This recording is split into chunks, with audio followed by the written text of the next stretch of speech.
Alright, so yes, if you can remember, I wanted to declutter my stuff, my apartment stuff, you know. But after a few days of me saying that, I still haven't decluttered shit. Well, there's one thing that actually two things I've decluttered: Walkpad and GoPro. So I wanted to start renting out stuff, like declutter, remove them at home, and maybe still earn. What I did for the GoPro, I sent it to my buddy who went to Europe, so I rented out to him for free. And for the Walkpad, went ahead and contacted my friend who can rent it out. And yeah, I just asked him. He's interested, so we haven't finalized the fee yet, the rental fee yet, so we'll still talk that out.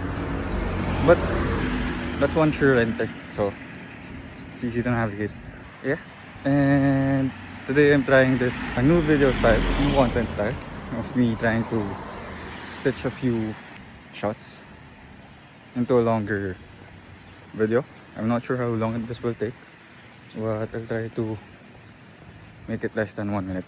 And I'm shooting this while I'm on my way to the gym. So one more thing for the declutter stuff. One thing I've realized is it's better to declutter things one by one.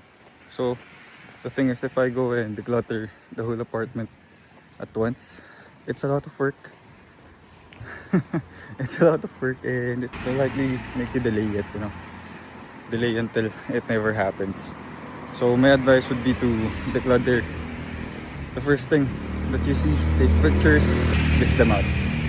Hello, so we just done workout and woke up now. I'm on the way home, about to edit this video. Dude, I don't know, I'm a bit scared about how long this video will take me to edit and how long will the video go.